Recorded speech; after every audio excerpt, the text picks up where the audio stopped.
Halo guys, saya Vano. Selamat datang di channel Fahrenheit.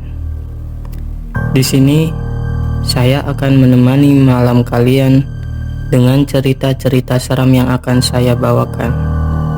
Sebelum mulai ke ceritanya, jangan lupa like dan subscribe supaya saya semangat membawakan cerita-cerita selanjutnya. Kali ini saya akan membawakan cerita tentang pengalaman saya sendiri guys. Waktu itu saya masih SMA. Saya punya kebiasaan tidur ketika pulang sekolah, karena malamnya saya sering main game sampai larut malam. Saya sendiri tipe orang yang jarang sekali mengalami hal-hal yang berbau mistis, bahkan tidak pernah. Tapi malam itu berbeda.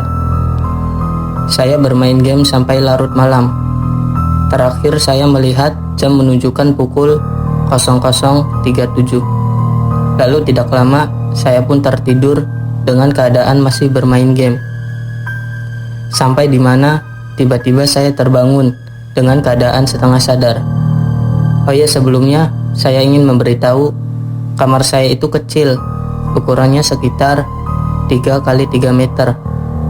Dan di kamar saya ada jendela yang dimana jendela itu tidak memiliki pintu, jadi dibiarkan terbuka guys. Hanya ada kain tipis yang menutupi jendela itu. Lanjut ke ceritanya. Ketika saya bangun, saya kaget dan merinding ketika melihat jendela ada seperti kepala yang melihat ke arah kamar saya guys. Tapi ketika saya sudah sadar sepenuhnya, kepala itu hilang. Saya bangun dan cepat-cepat ke kamar mandi untuk mencuci muka. Saya pun kembali ke kamar. Saya berdiam sejenak untuk menenangkan diri dan terus menatap ke jendela untuk memastikan kejadian tadi.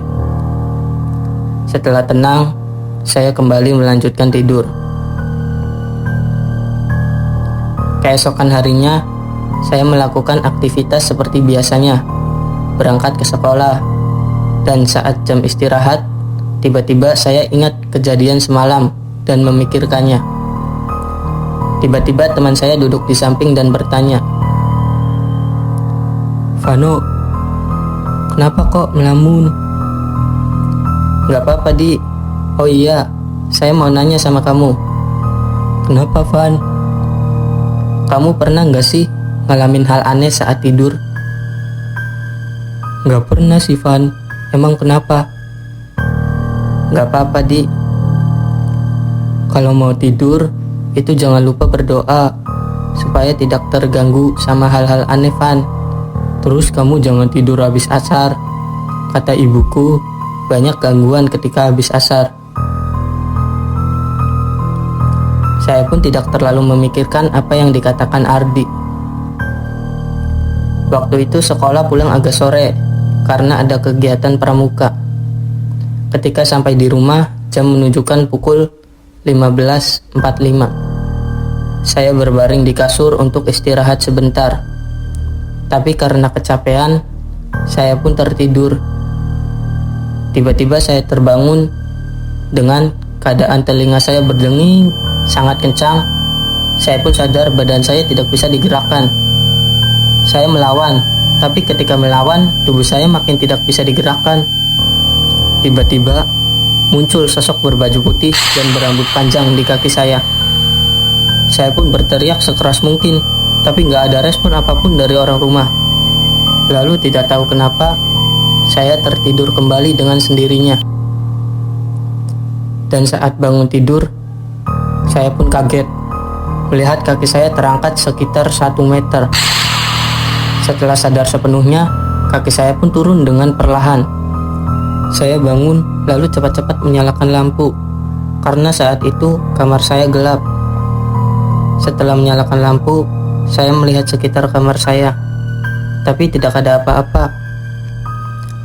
Lalu saya melihat handphone, jam menunjukkan pukul 18.27. Saya kaget lalu cepat-cepat ke kamar mandi. Saya mandi lalu berwudu. Saya pun sholat maghrib. Saat itu perasaan saya tidak karuan. Jantung berdebar kencang, takut, resah, semua jadi satu. Dan setelah kejadian itu, saya tidak berani lagi tidur ketika sudah asar. Kejadian itu masih teringat. Sampai saat ini, saya tidak pernah lupa berdoa sebelum tidur dan tidak akan tidur ketika sudah asar. Ya, jadi itulah cerita pengalaman seram saya guys. Semoga menghibur kalian semua. Jadikan pelajaran juga, kalau sebelum tidur, jangan lupa berdoa. Terima kasih sudah mendengarkan. See you next time guys.